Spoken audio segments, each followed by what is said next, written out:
who inspired me in their office hours to pursue public service and who instilled in me a love for higher education. A lot of education is about connecting with other people. The personal touch is what makes Madison great, and you can take the initiative to help to make that magic happen. Next, and Provost Coltman has alluded to this, we hope you'll try new things and stretch yourselves. It's not a time just to stick with what's already familiar. You're in an environment that's full of incredible opportunities, both in and outside the classroom. So it's okay to try something new because there are plenty of people here to support you. Join a new student organization, study abroad, or take a class just because it sounds interesting. Next, I hope that you will all be open-minded and be an active listener. One of the great things about college, of course, is that you're always learning. I have a bunch of smart people around me, many of whom are here today, who teach me new things every day, and I know I don't have it all figured out. You'll get the most out of college if you're willing to open your mind, to think about issues in new ways, and to seek connections across different disciplines. This works if we all agree to what I like to call certain rules of engagement, and that starts with civil discourse. On your way out today, you will each receive your very own copy of JMU's Purple Pocket Constitution. This gift was inspired by the generosity of two alums, Jeff Lang and the late Lynn Lang, with funding from our Madison Vision Fund. Perhaps when some of you are alums, you'll give back in similar ways. This gift reflects deeply held values here at JMU. We value and respect freedom of expression and different points of view because, after all, we're named for James Madison, right? The father of the U.S. Constitution. It's in our very DNA. This week, we're joining campuses around the country committed to freedom of expression. It's time to get out of your comfort zones and engage with new ideas and perspectives. And at a time when our society is so deeply polarized, we must model how diverse people from many different backgrounds can live, work, and learn together. Our democracy depends on us. We must strive to be a beacon for that more perfect union that Madison wrote about in the Constitution. So let's practice skills of vigorous discussion and debate while always remembering that we're united by our common humanity. We're all dukes here. We can disagree without demonizing others who have different views. In fact, learning about different perspectives is at the core of the college experience.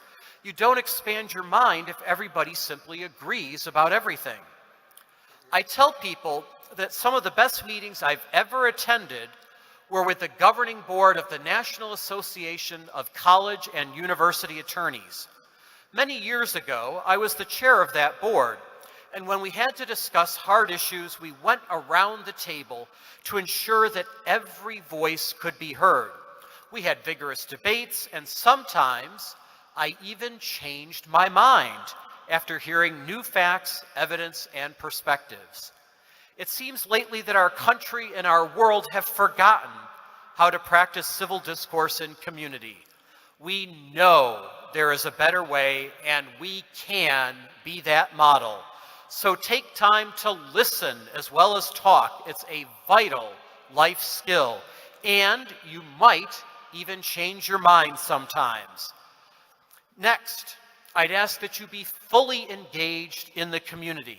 You'll hear us talk a lot about the theme of engagement here at JMU. Of course, we face a lot of big challenges in the world, and no one of us can solve these problems alone. You'll have opportunities here to work with people on and off campus to address these challenges and to work in teams where we bring our different skills together. Many employers note that JMU alumni are a joy to be around. Why? Because JMU alumni are good at working in teams, overcoming obstacles, and solving problems. It's easy to identify problems, after all, but it's much more challenging and rewarding to roll up your sleeves and do something about them. And let me share a little secret with you. If you take time to examine the problems in the world around you and to use your education, time, and passion to work with other people to make a difference, that is how we find our true selves and our purpose in life. And you too will be happier and more fulfilled if you are truly and actively engaged in these ways. Next, make an effort to attend university events with athletics at the Forbes Center for the Performing Arts and many guest speakers. We have a lot to offer here. Come see great performances by your peers on stage and on the field. We just had a tremendously successful first year in the Sun Belt Conference, a big step for JMU. All right. And as we strive for success, we want to be a model of good sportsmanship. We can support our Dukes and have fun while being respectful of others. So let's continue to show the world that this is a place where we open doors and welcome everyone. And it's okay if the other team gets a silver medal, right? Finally, take a look around you. This is your family. This is your community. And this is your time. And now that you're all here, it's time to dream big. Let's dream big together. Welcome to James Madison University. Thank you, guys.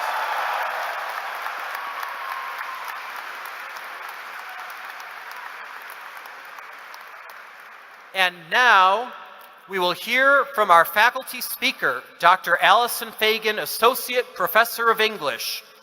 Dr. Fagan is a scholar of Latinx literatures and teaches classes such as Immigrant Narratives, which focuses on works of literature created by immigrants to the United States. Students read fiction, nonfiction, and poetry.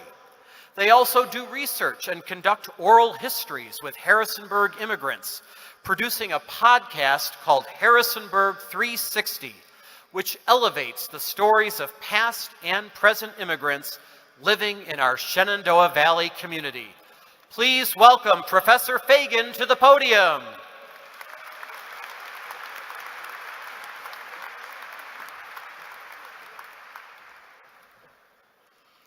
To the faculty, staff, administrators, guests, and most importantly, to the newest members of the James Madison University community, thank you for allowing me to speak with you today. It really is a tremendous honor to be here. As I look out at everyone, I can feel the energy of excitement and curiosity and anxiousness and joy and maybe a little boredom and a little bit of loneliness. They are, as my 5-year-old twins have learned to describe them, all the big feelings all at once. These last few weeks, my 2 5-year-olds have expressed all those big feelings and more. They start kindergarten on Tuesday, and they have questions. Have you ever met a 5-year-old who doesn't have questions? So here's a couple of them. They want to know, can I get a Spider-Man backpack? Can I pick who I sit next to on the bus? Will my teacher come find me when I get off the bus? Will I know anybody there? Can I have a hot dog for lunch? Do we have nap time? Will they ask me to read? I don't know how to read. It's easy for me to smile and brush off that fear and to say, you're going to school to learn how to read. Don't worry, you'll learn. But that doesn't make the fear that they don't know what they're supposed to know, any less real. And I wonder if that fear is one that you might be feeling just a little bit too. Maybe not all of us, of course. Some of you were probably born ready for this moment. But there might be in this room some of us who worry that we should know more before we begin. We should know more math. We should know how to write an argument. We should know our way around campus.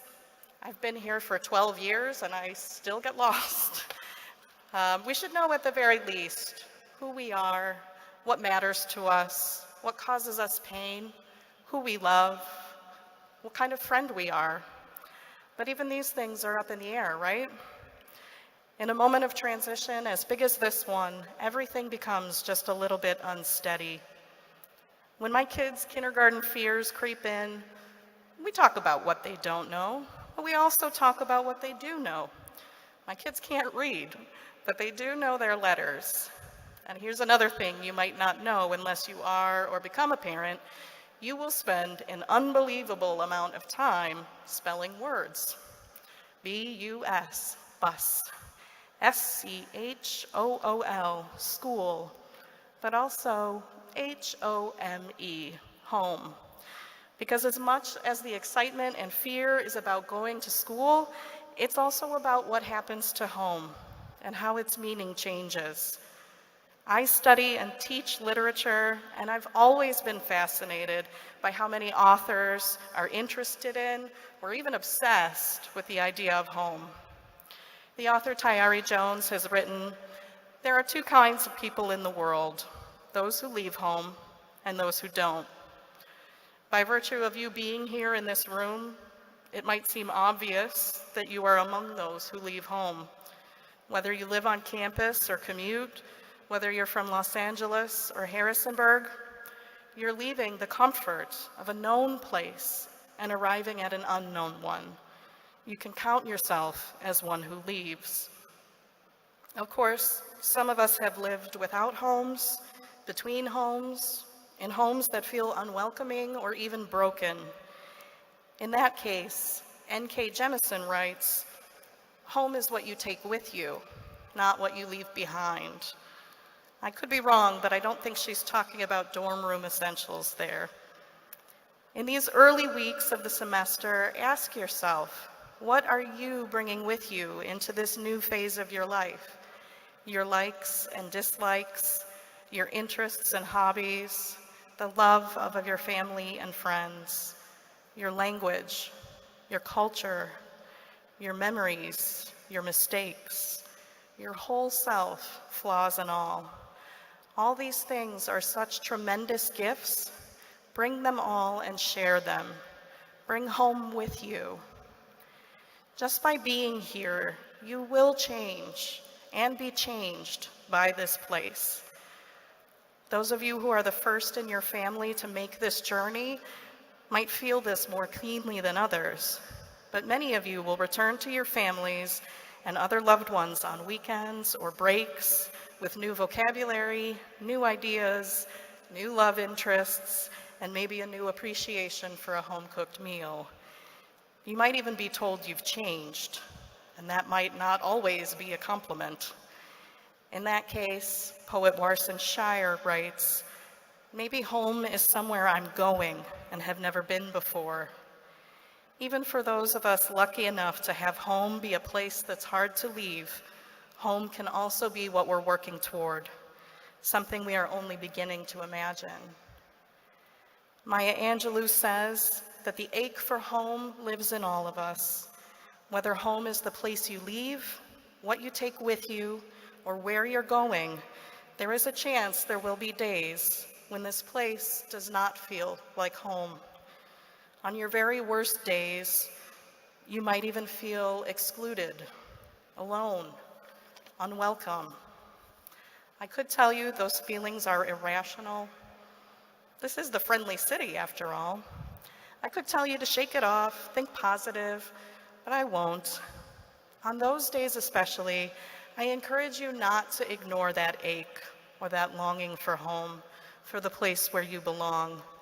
Not because I want you to dwell on the negative, but because I believe that feeling of longing can lead to growth, not just for you, but for all of us here who want this place to be your home.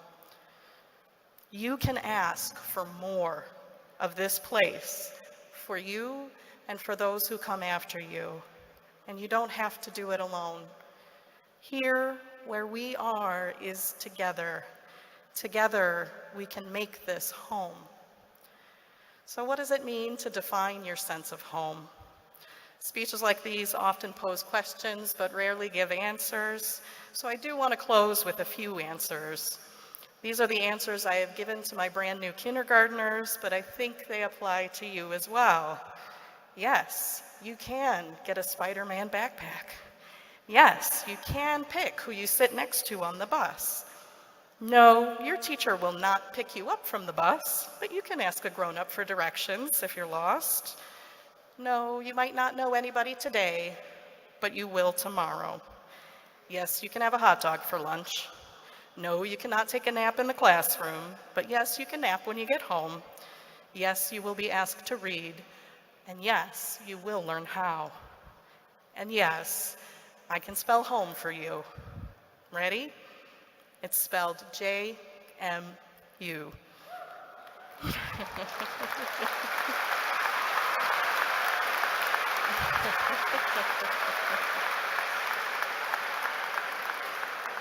On behalf of every person who is happy to have you here, I wish the best of luck to every one of you. Welcome home.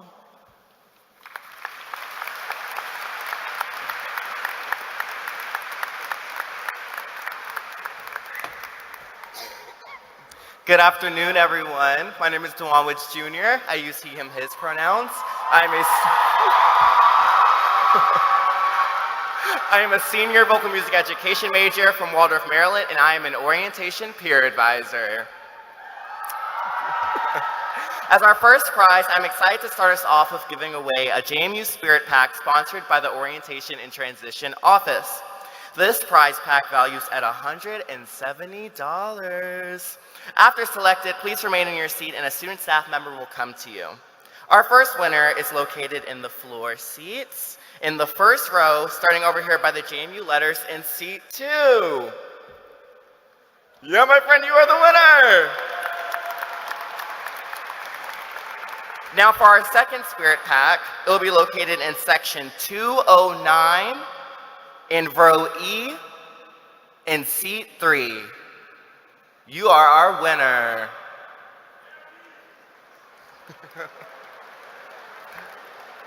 Congratulations to our winners. And now, if you will please join me in welcoming Dr. Tim Miller, Vice President for Student Affairs.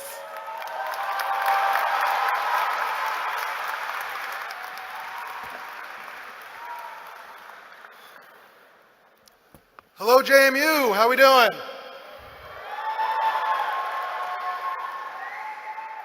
Well, it's great to see all of you. I'm excited to be here with 5,000 new JMU students starting your journey here today.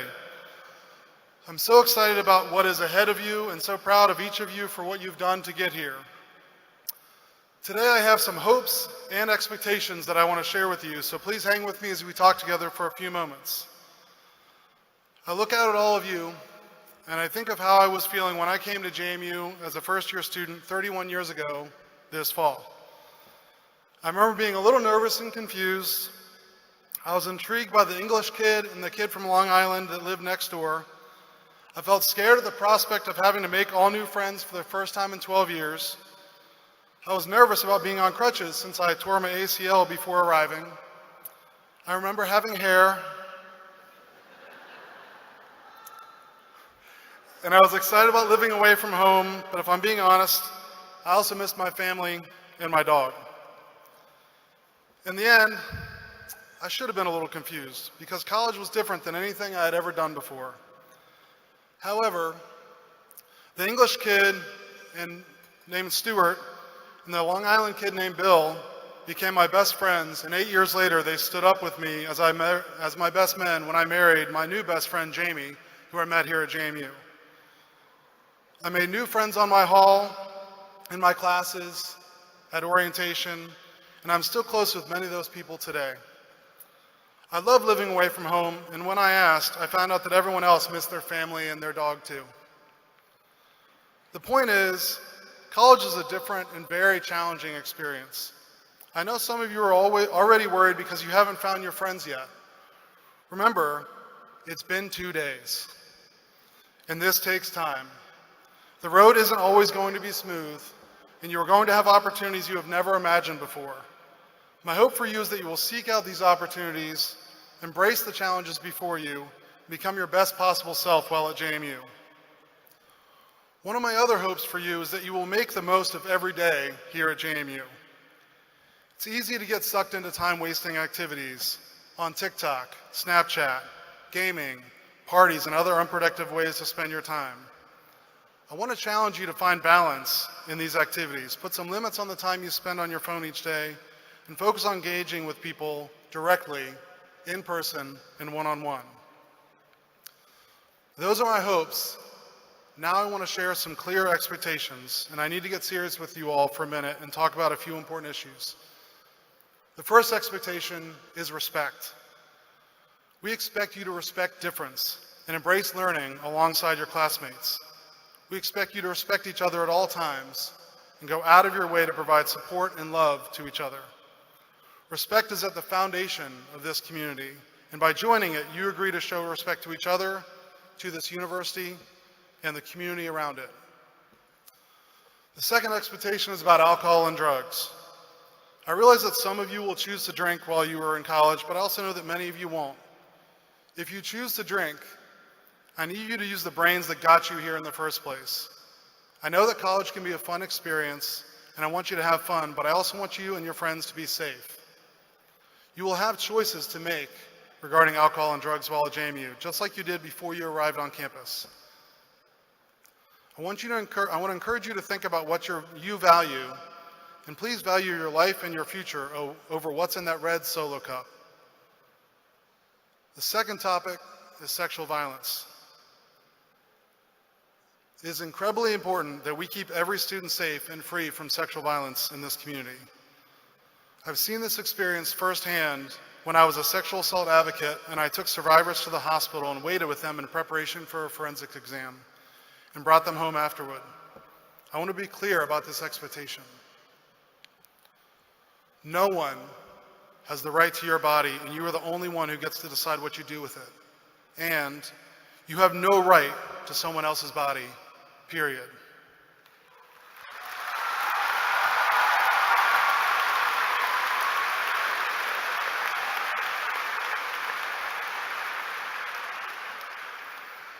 The only way that you know that the person you're with is willing to participate fully in the activity is if you get a clear and enthusiastic yes. Alcohol is often a complicating factor in sexual violence. If either of you have been drinking, you are not able to provide or receive that clear and enthusiastic yes. I want you to think about developing healthy and lasting relationships with people. And the strongest and best relationships rarely start at a party where you can't communicate, see the other person clearly, and have been drinking. I want to ask that you all look out for each other, step in when something isn't right, and be there when no one else will. My final topic is mental health. I want to make sure that every single one of you knows that you matter and your life has value to this community, your family, and your future. I know there are times in life when you may feel alone and like you don't fit in, but I need you to know that you make a difference. When I'm looking for the right words to say, I'm often drawn to the iconic words of Ted Lasso. And he said, "I promise you, there is something out there worse than being sad, and that is being alone and being sad. I can guarantee you that no one in this room is alone. None of you are alone today or the entire time you're here. We have many resources to support you here at JMU, and I hope you will take advantage of all of them and get the help you need when you need it. I also hope you will reach out when you are feeling alone and connect with me or the hundreds of faculty and staff on this campus that care about you. I know from years of experience that some of the most powerful relationships you'll have here at JMU are with the people sitting right over here, your faculty.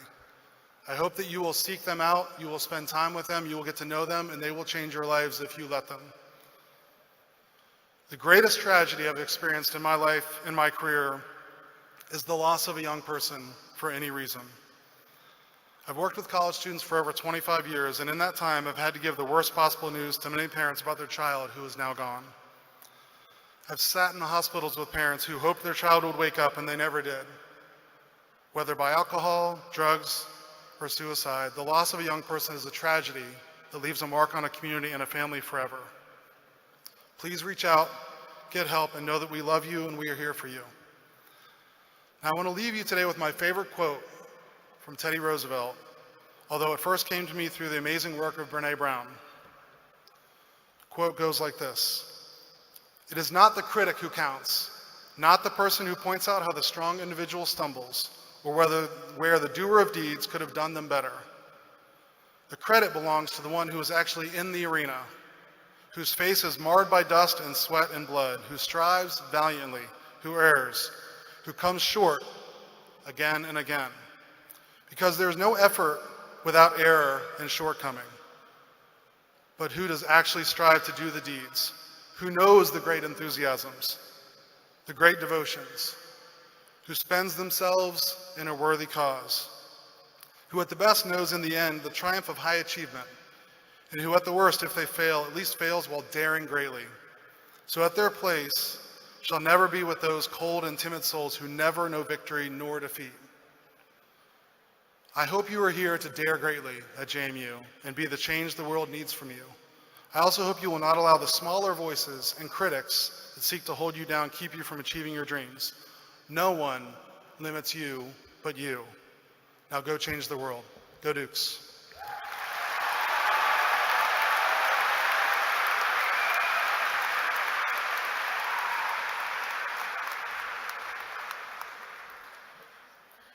Good afternoon, and welcome to our new Dukes. My name is Lynn Vassar, and I use they, them pronouns. I am a senior psychology major with a minor in honors interdisciplinary studies, and I am from Manassas, Virginia. Can I hear from all my Dukes from Northern Virginia?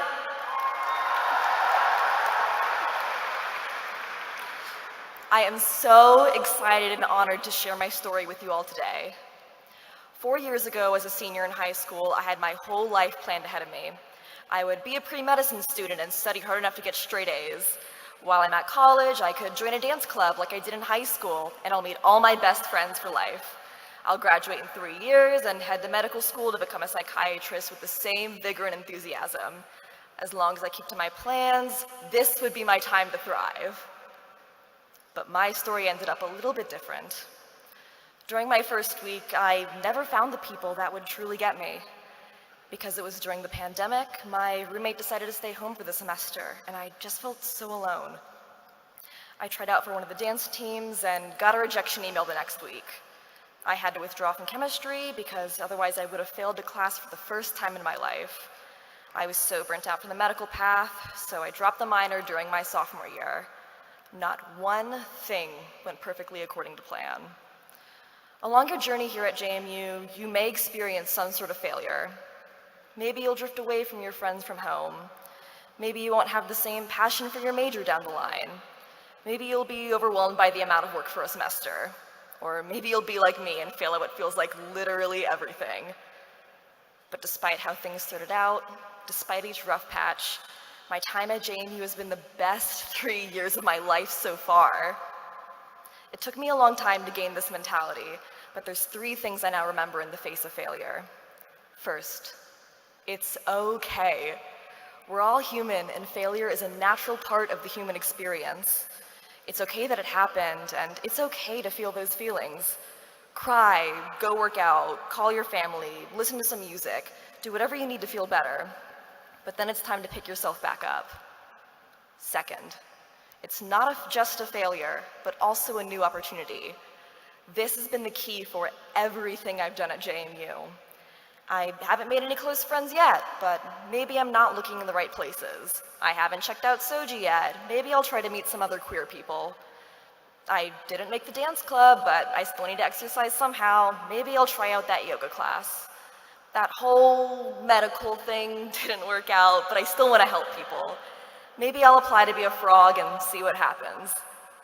Third, small changes can make a huge impact. Every single time I've decided to take a new path at JMU, it has changed my life forever. I joined Soji, and 2 years later I got the chance to speak at an LGBTQ+ conference. I tried out the power yoga class at URAC, and now I go every week. I was a frog in 2021, and now I want to work with college students as a career. Nothing went according to plan, but everything turned out for the best. Failure is good. Failure is normal, failure is helpful, failure is how you learn to change. But there may also be times that failure is too much to handle alone. You are never on your own at JMU. You are surrounded by people that want nothing more than to help. Your professors want you to succeed. Raise your hand in class, go to their office hours, ask whatever you need.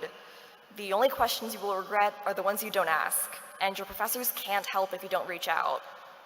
Professors can also be more than just some person that lectures to you twice a week.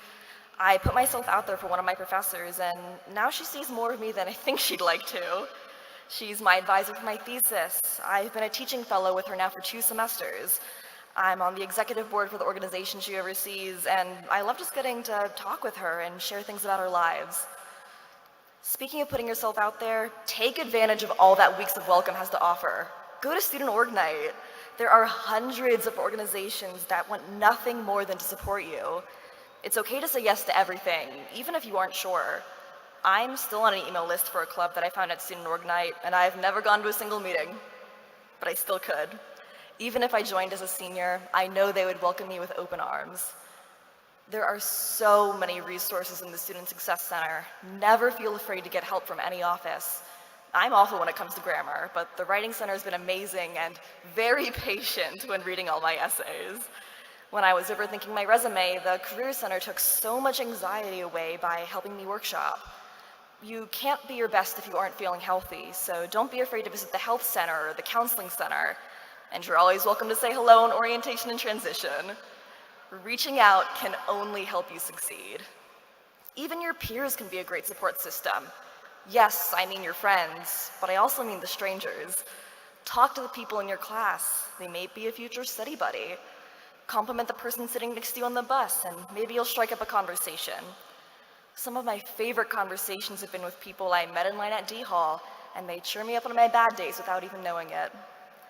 There are so many amazing places to find support at JMU, but you still have to put in the effort to overcome these challenges.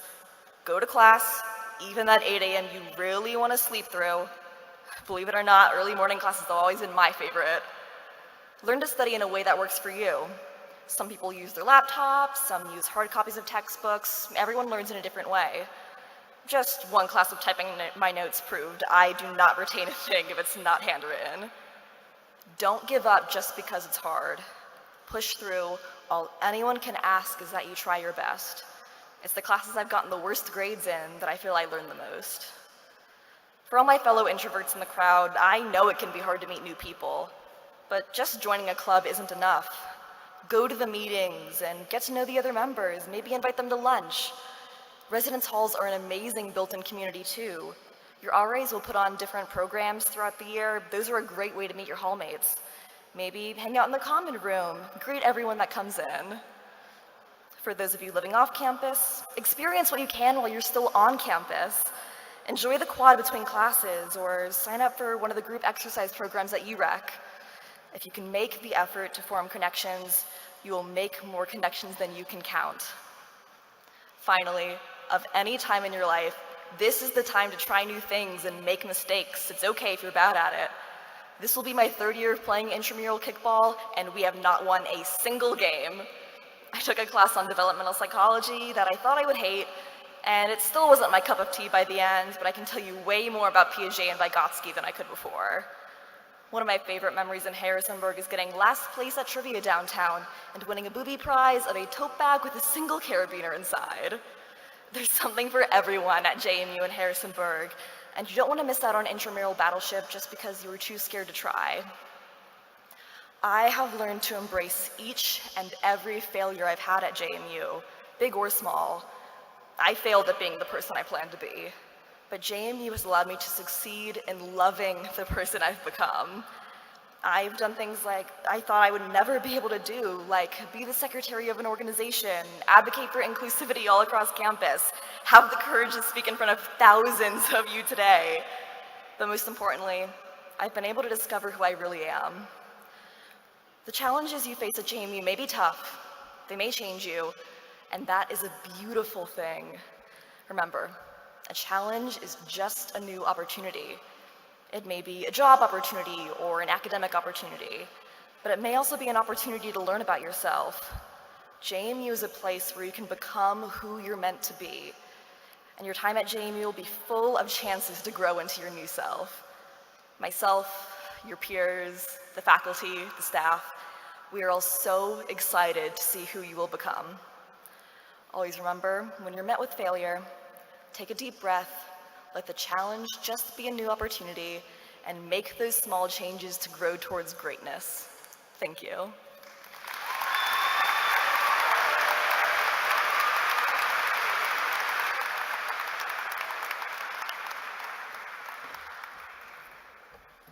Thank you so much, Lynn, for those inspiring words. Later today, I urge you to reflect back on this time together and find the little nuggets that stand out for you. Maybe it was my encouragement to step outside of your comfort zone and look for new experiences. Or maybe what resonated with you was President Alger's recommendation to be open-minded. You may be thinking about Dr. Fagan's reflections on home. And of course, Lynn has so much wisdom for you as well. I hope that what you remember most of all is to stay curious. Curiosity will bring so much joy to your life. And now it's time to announce our 2 book scholarships. I'm going to call out the section, row, and seat number of the 2 students who have won these scholarships. First, section 107, I think that's that way, row C, and seat 1. Okay. Congratulations.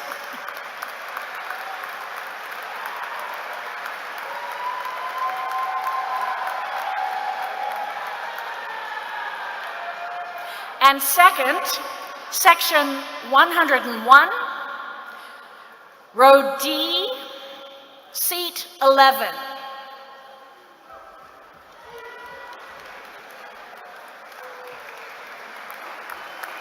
Congratulations, there are book winners. These next 4 years are going to move by so quickly, before you know it, we'll be back together to celebrate your commencement. I can't wait to congratulate you on that day and to see how much JMU has been enriched and enlivened because of you.